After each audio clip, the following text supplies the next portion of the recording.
Graças a Deus. Vamos continuar hoje a reflexão no texto de Mateus, no capítulo 5, versículo 17. Falamos nas duas últimas terças-feiras sobre duas colocações de Jesus com referência à importância da igreja. Uma delas foi que ele disse: vós sois o sal da terra. E a outra foi que ele disse: vós sois a luz do mundo. E nessas duas ilustrações de Jesus com referência à importância da sua igreja, naquela época, ele usou o que havia de mais útil para o mundo, que era luz para orientar e sal para preservar.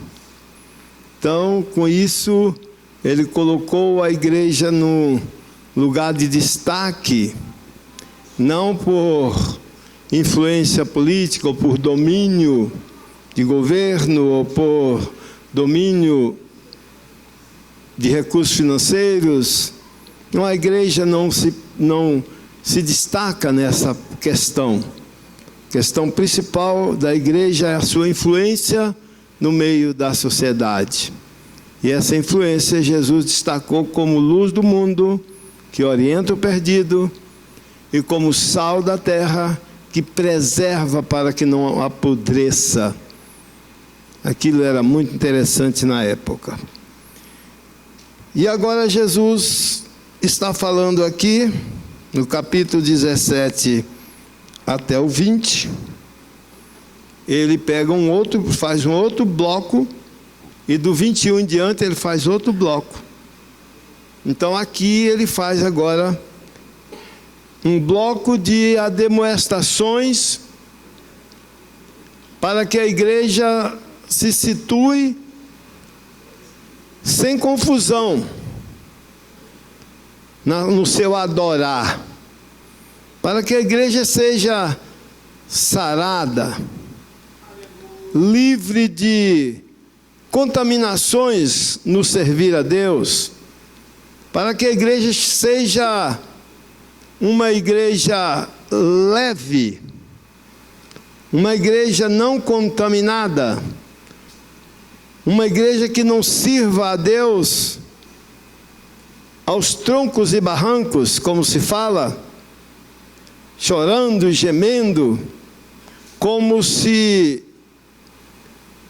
tivéssemos destinados à morte e nos restasse poucos dias. Não é esse o desejo de Deus. O desejo de Deus é que a igreja viva no presente século em paz, com alegria do Espírito, com comunhão entre os membros, adorando a Deus de forma consciente, sem dúvida. Quando eu digo sem dúvida, não estou dizendo que é entendendo toda a Bíblia, todos os mistérios de Deus, sem nenhuma questão. Não é isso não. Mas sem confusão naquilo que está fazendo. Porque se a gente não tem firmeza de propósito no que a gente defende, a gente sofre muito. Porque dá uma confusão na nossa mente. Quando a gente não confia, não tem clareza nem confiança clara naquilo que a gente defende. Então, as preocupações de Jesus nesse texto de hoje é justamente para...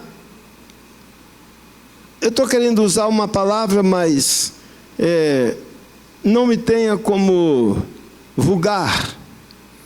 Mas eu estou querendo que a igreja seja uma igreja enxuta. Uma igreja definida. Uma igreja que, muito embora seus integrantes locais não sejam os mais ricos, os mais bem situados, os mais bem-sucedidos empresários da cidade, muito embora não seja tudo isso, mas que a igreja tenha uma convicção clara do que está caminhando, do Cristo que segue, da maneira de fé que abraçou. É essa maneira que eu acho que Jesus hoje deixa bem claro aqui, para a gente servir a Deus sem preocupação, porque não tem coisa pior do que o medo da morte, o medo do inferno. Seguir a Jesus para escapar da morte, seguir a Jesus porque está com medo do inferno, isso é uma vida muito triste, né? Uma vida sofrida. Ninguém aguenta ficar a vida por muito tempo nesse negócio. Acordar com medo, se preparar com medo de morrer e não estar preparado, isso vira uma tribulação terrível, pode dar até doenças psicossomáticas. Então não é isso que Jesus quer para nós. Ele quer que nós tenhamos tranquilidade, nos servir a Ele, que tenhamos paz, que sejamos pessoas entrosadas, porque uma peça trabalhando fora do seu lugar, ela tanto se desgasta como provoca desgastes em outras peças, e o funcionamento não é bom. Mas quando tudo funciona no seu devido lugar, quando tudo reconhece, cada um reconhece a sua função, as coisas vão andando aí tranquilo, todos nós caminhando na esperança da vida eterna, né? É isso que eu percebo aqui. Achei interessante as colocações dos comentaristas da Bíblia Pentecostal, de estudo pentecostal da Casa Publicadora da CPAD. Achei interessante as colocações feitas por aqueles comentaristas. São vários comentaristas, diversos comentaristas em vários assuntos, não é uma pessoa só. E claro que isso nos ajuda a comparar outras frases, outras colocações para trazer para a igreja. Mateus capítulo 5, 17 a 20.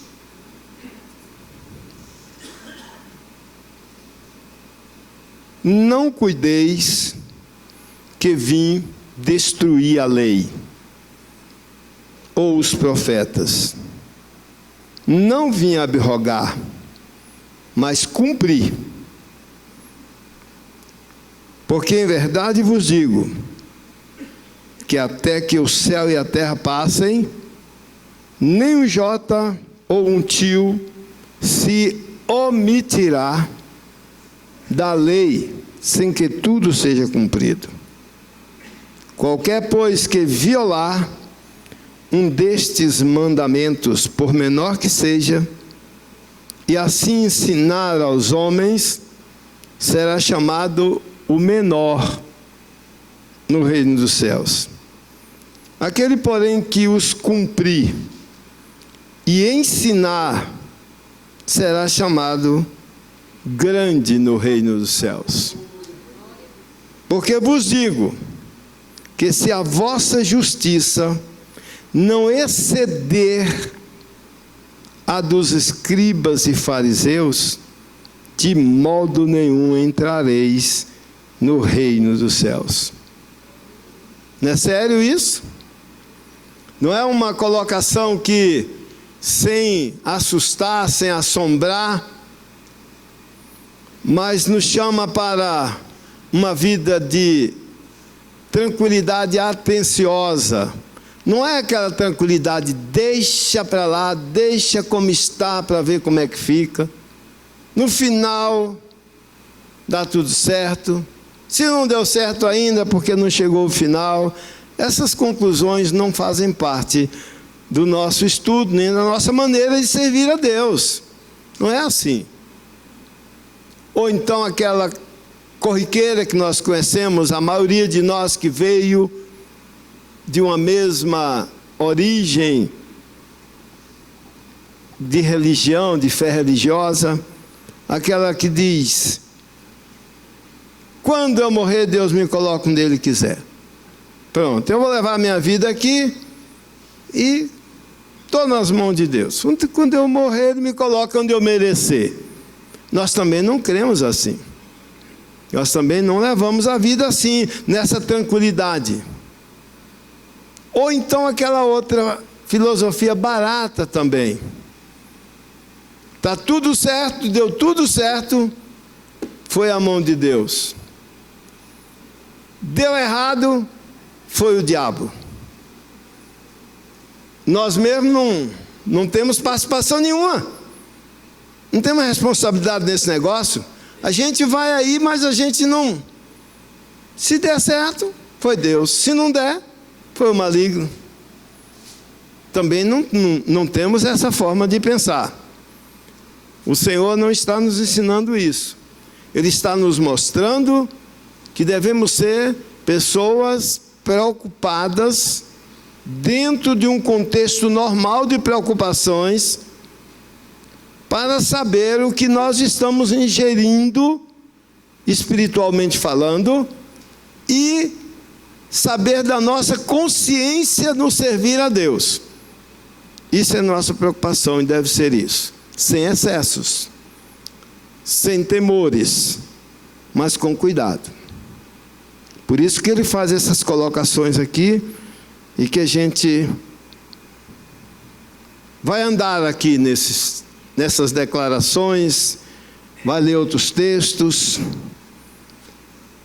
Se alguém depois quiser participar de algumas solicitações de leitura, poderá fazer isso.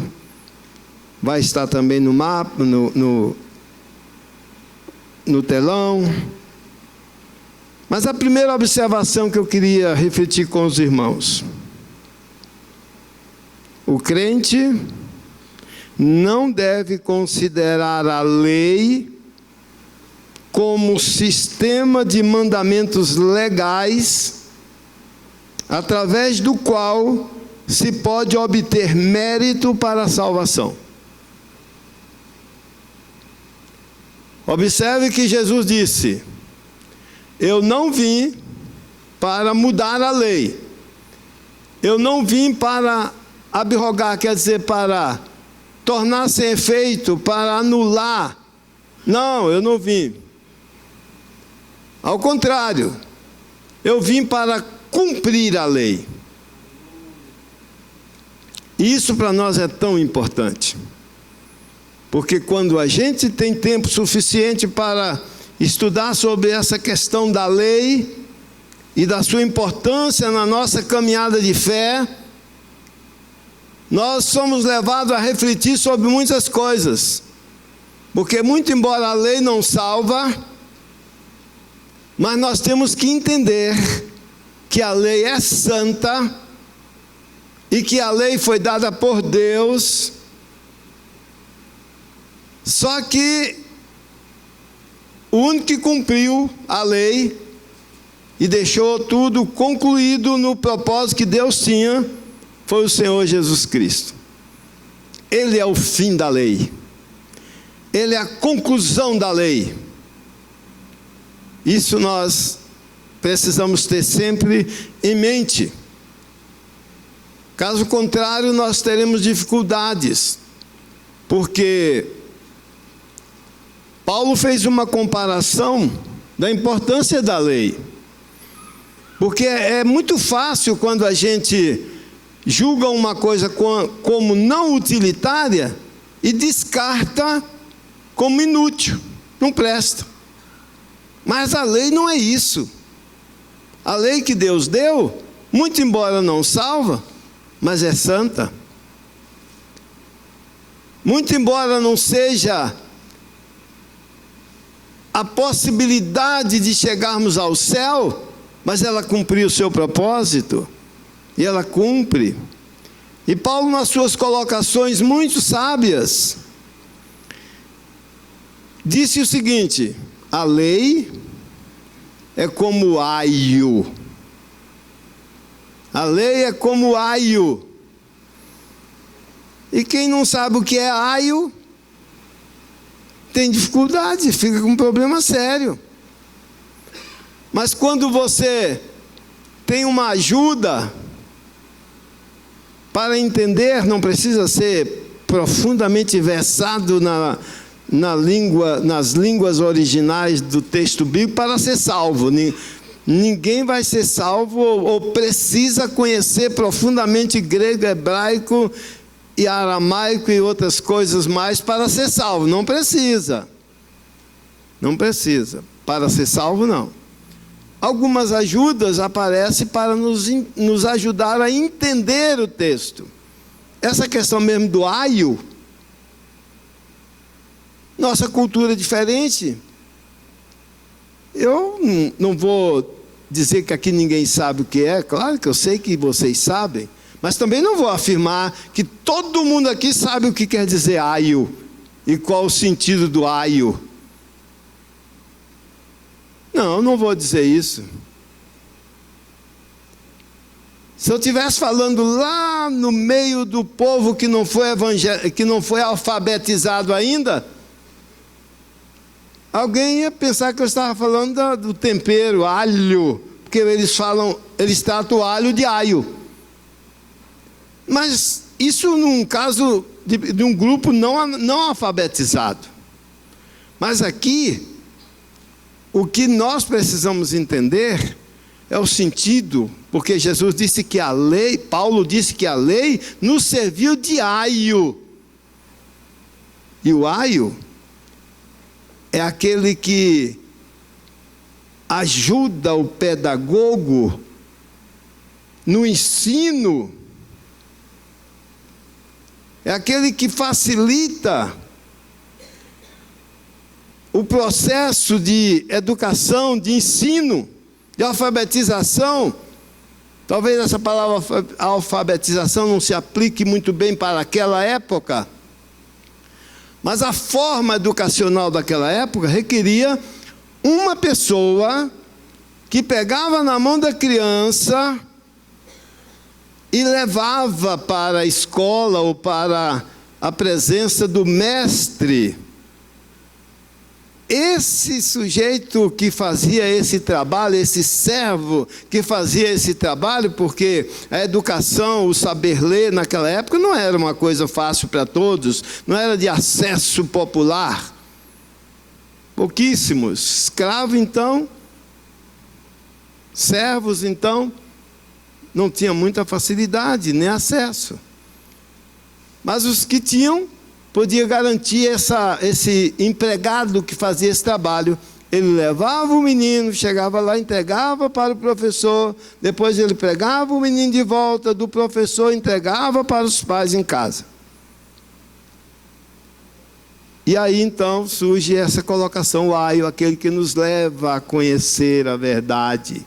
Aí Paulo disse, a lei é o aio que nos levou a Cristo. Ah, que importância é a lei para nós. A lei é como um termômetro. Quantas vezes eu tenho que colocar e tirar o termômetro para ficar curado da febre? Nunca, eu não vou ser curado nunca, pondo e tirando o termômetro, não cura. O termômetro apenas mostra que eu estou ou não com febre. O aio nos leva a Cristo. O aio não salva, mas ele nos ajuda a chegar ao Salvador. A lei aponta para Cristo. Aí Jesus vem e diz que ele cumpriu, que ele não veio para mudar, mas que ele veio para cumprir. Então, o crente não deve considerar a lei como sistema de mandamentos legais através do qual se pode obter mérito para a salvação. Eu cumpro todos os mandamentos, por isso eu tenho direito à salvação. Não é por aí. Não é isso que a lei faz. No processo do diagnóstico, a lei nos mostra que somos pecadores. A lei nos diz que precisamos de um Salvador. Ela aponta nosso estado e aponta nossa solução.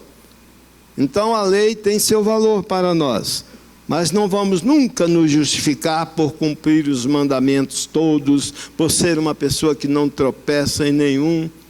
Até mesmo porque a lei tem umas nuances muito interessantes.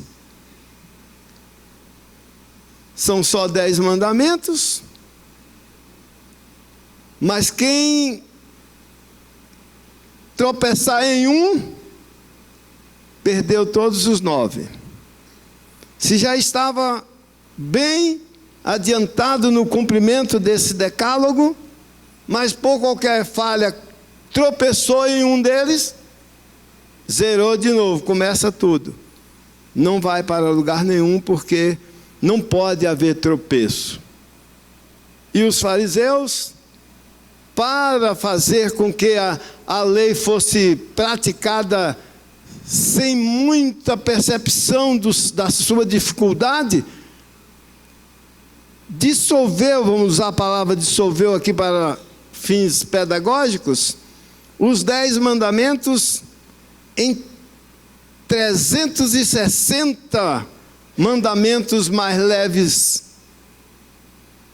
um para cada dia, para você não ter que guardar 10 todo dia. Você guardava um para cada dia. Se você chegasse no final do ano cumprindo todos os 360 mandamentos, você estaria bem, porque você estava guardando a lei. Mas acontece que nem assim foi possível concluir e se tornar salvo por méritos de ter guardado a lei. Então é muito interessante isso. Vem aqui Gálatas capítulo 2:16. Sabendo que o homem não é justificado pelas obras da lei, mas pela fé em Jesus Cristo. Temos também crido em Jesus Cristo para sermos justificados pela fé em Jesus Cristo, e não pelas obras da lei, porque pelas obras da lei nenhuma carne será justificada. Pronto, irmãos, não tem muita confusão aqui. Para que se aferrar a práticas, a cumprimentos de normas, como era o caso dos fariseus? Isso não é o que Jesus quer que se faça. Observe uma colocação aqui de Jesus Cristo. A fé em Cristo é o ponto de partida para o cumprimento da lei, pois por ela Deus torna-se nosso Pai. Pela fé em Jesus Cristo, nós nos tornamos filhos de Deus. Pronto. Então aí já chega à conclusão que o ponto de partida para cumprir a lei, para que possamos ter intimidade com Deus, filiação com Deus, herança garantida, porque tudo isso o filho tem. Filiação, intimidade, herança garantida. Quando nos tornamos filhos de Deus, temos tudo isso de Deus. Mas isso não vem pela conclusão perfeita de algum catálogo de mandamentos, mas vem pela fé em Jesus Cristo. É pela fé que nós somos filhos de Deus. Pode ler aí, pastor Geraldo, por favor, Evangelho de João, capítulo 1, verso 12. Ou qualquer pessoa que quiser ler, vai estar na tela. João 1, 12.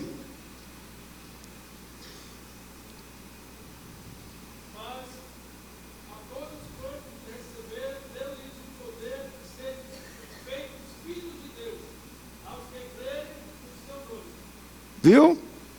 Essa é a manifestação de Jesus quando aparece no mundo para revelar quem é Deus.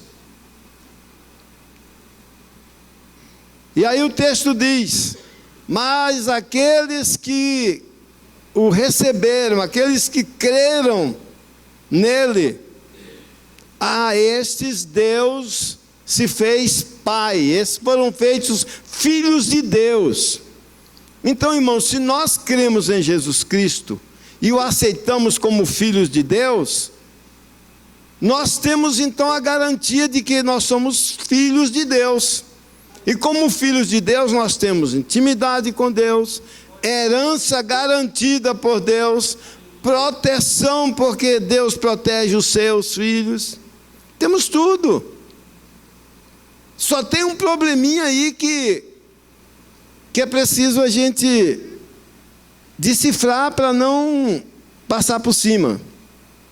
Então, todo mundo que acredita em Jesus está garantido a salvação?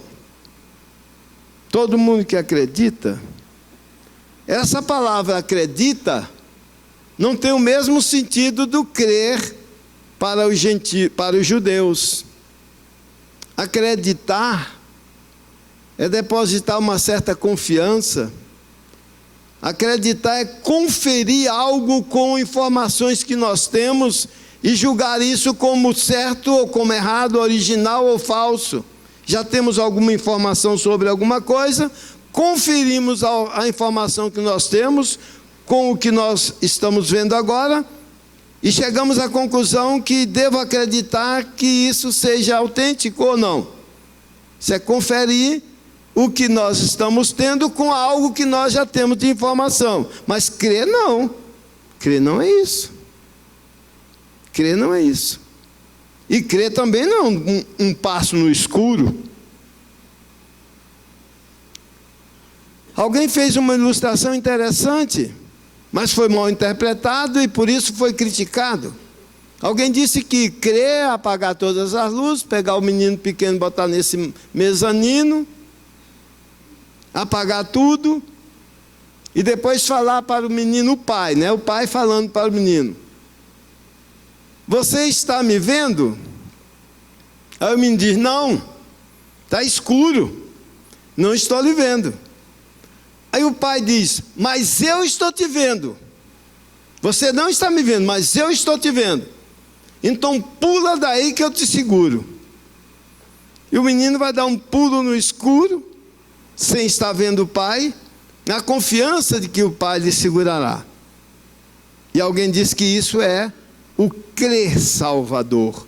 Isso é a fé. Quais são as críticas que existem nessa colocação? É que, na verdade, a fé não pode ser um pulo no escuro. Mas, por outro lado, tem um sentido positivo, porque se o menino pula, é porque ele conhece a voz do pai dele. E ele confia, porque o pai disse: eu estou te vendo, pula que eu te seguro. Então não é bem um pulo no escuro, porque ele não está vendo, mas ele conhece a voz. Então tem um sentido positivo isso aí. E na verdade o que acontece é isso.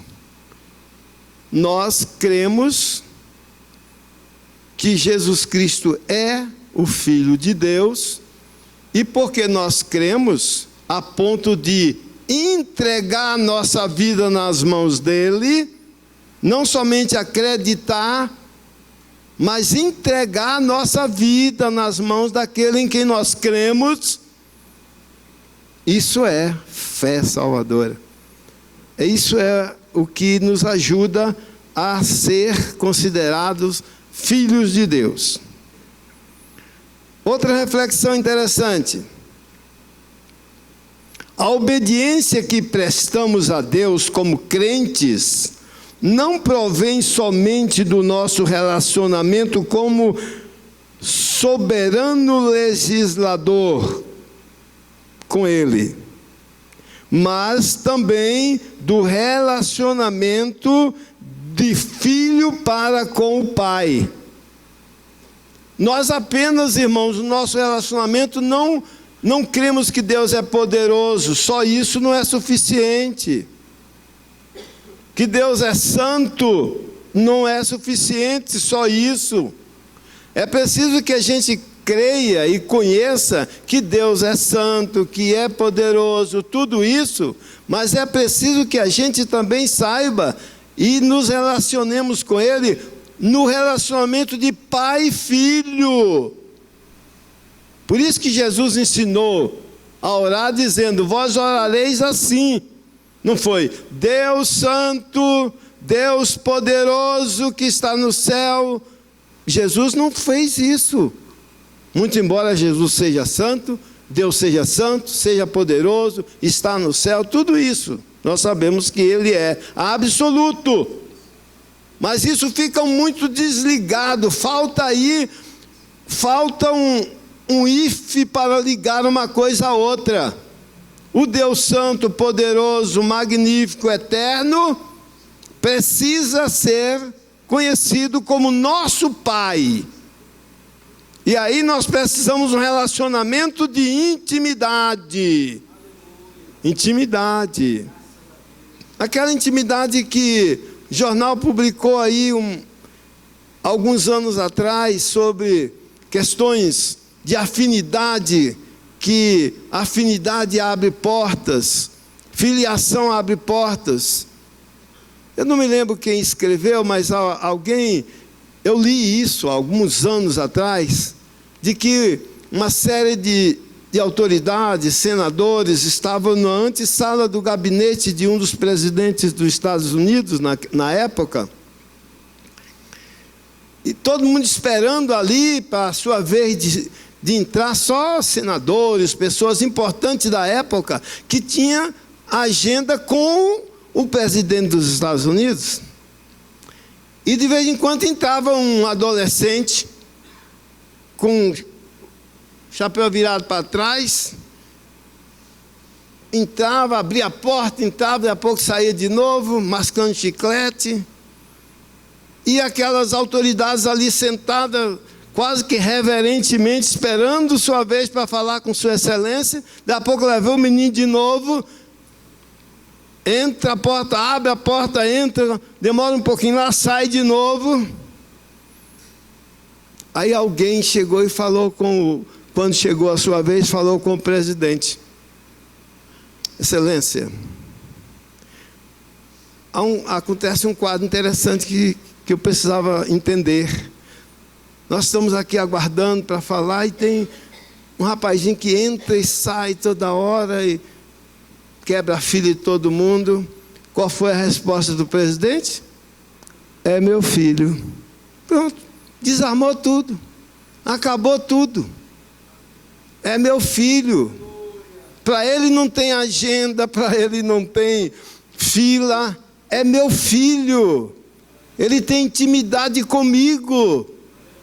Muito embora que seja a sala que comanda o país mais importante do mundo, mas ele é meu filho e ele se sente como se estivesse em casa comigo. Intimidade é isso.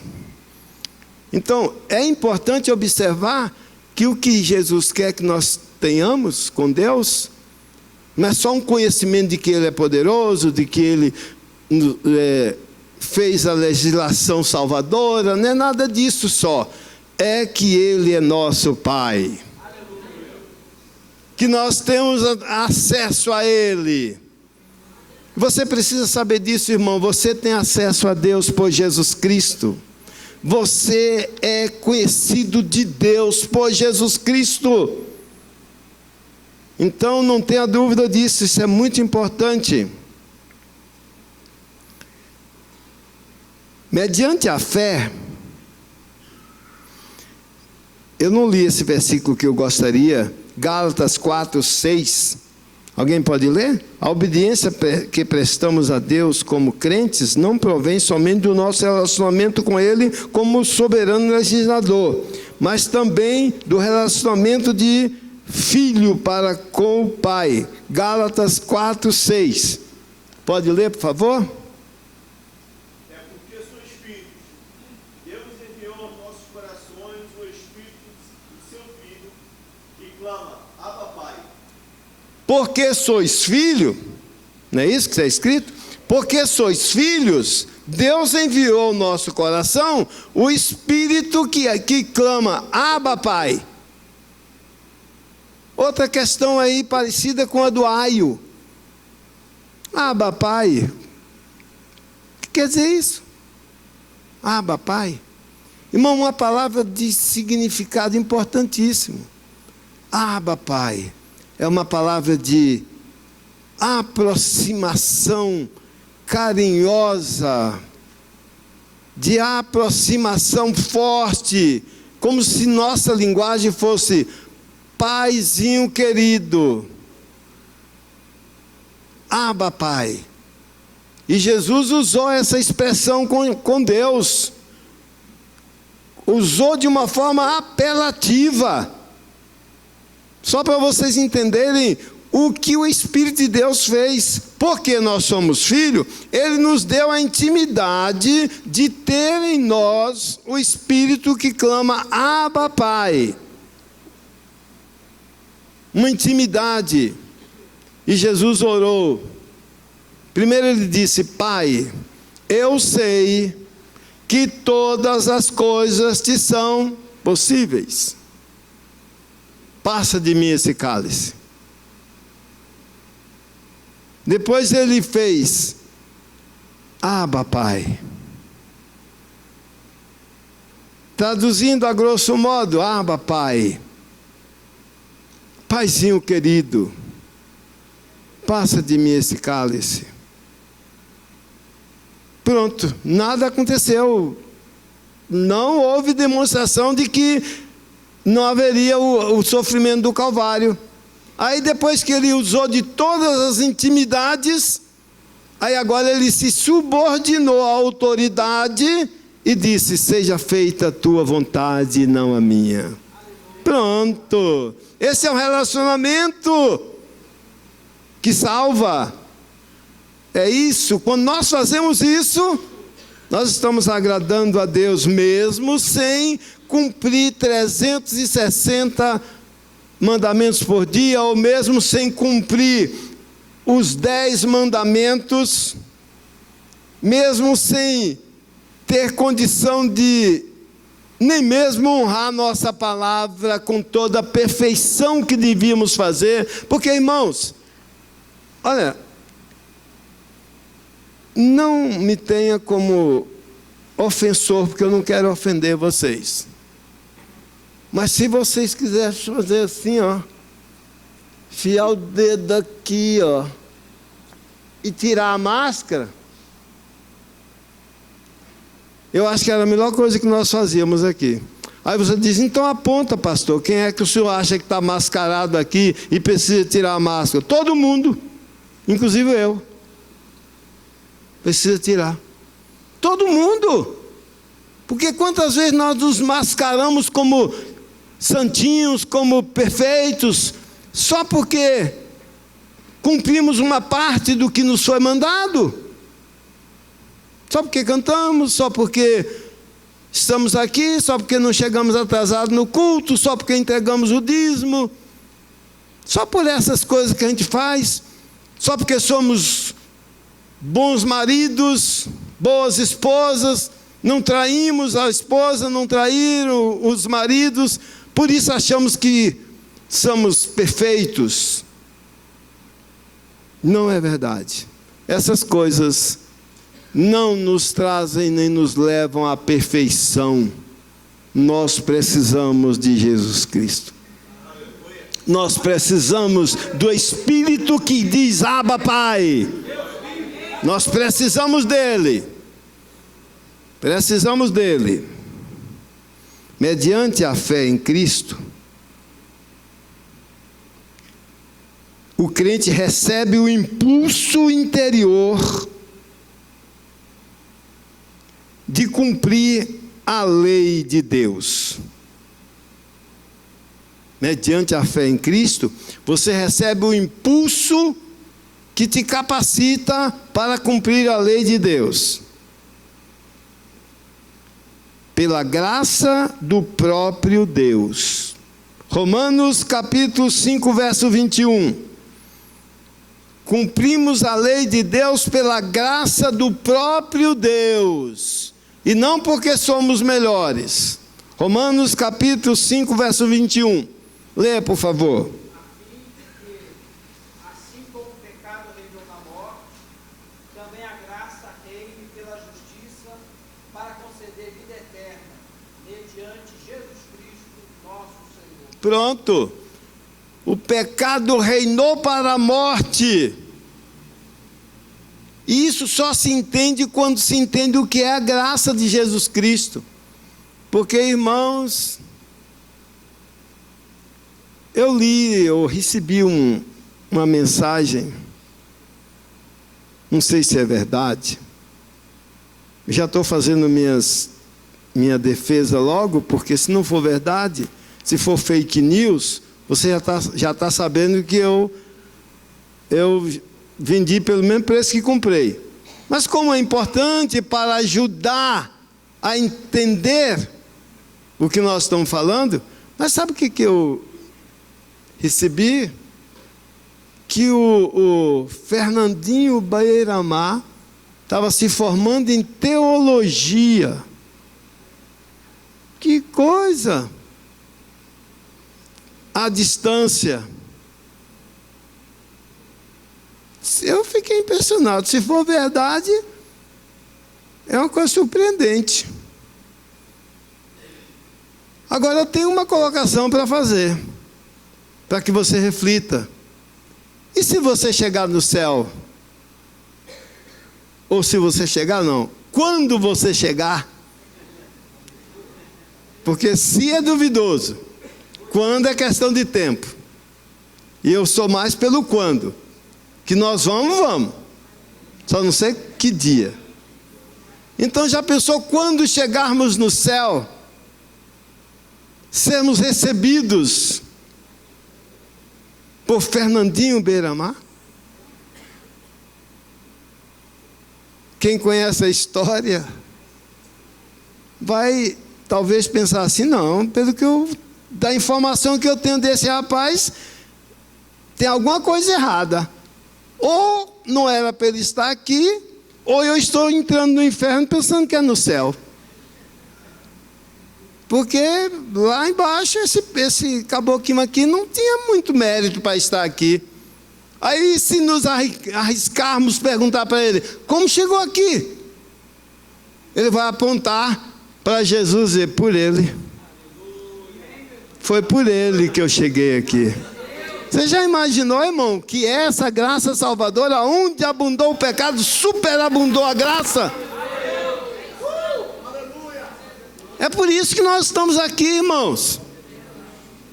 E às vezes só porque falamos um pouco de língua estranha, tão estranha que nem nós mesmos entendemos.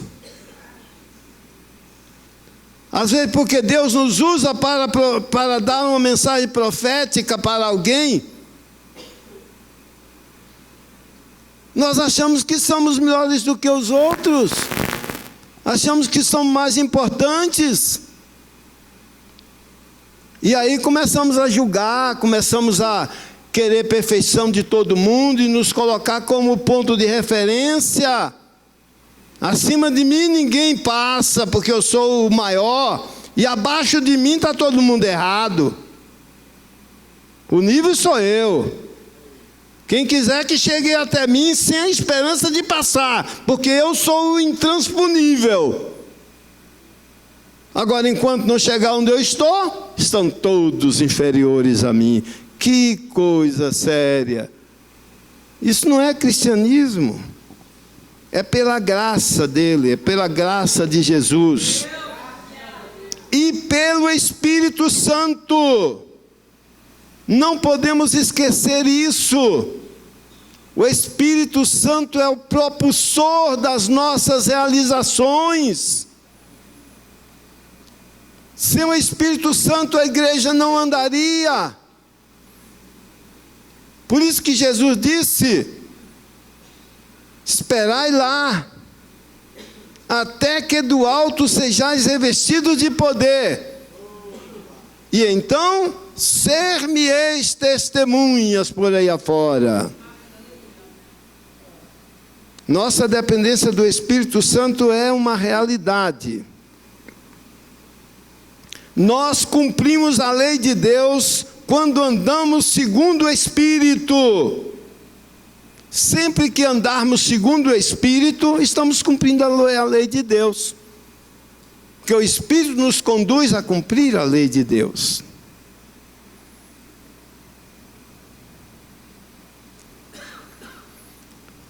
Concluindo, a justiça do crente deve exceder a justiça dos fariseus. Ele disse aqui, a justiça do crente deve exceder a justiça dos fariseus. O crente precisa ser melhor do que os fariseus. E aí, hein? Como é que é isso? Leia aí, por favor, Marcos 7:6. Marcos capítulo 7, versículo 6.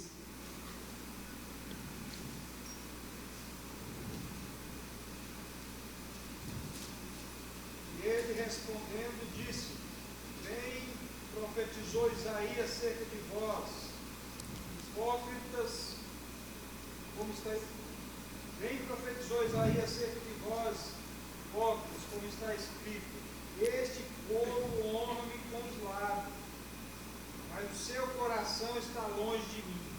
Viu? Viu como é a questão de fariseu? Que a nossa justiça precisa ser melhor do que os fariseus. O que os fariseus faziam?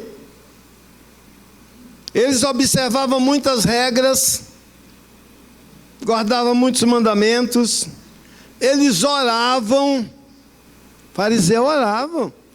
E Jesus até disse que eles não faziam oraçãozinha pequena não.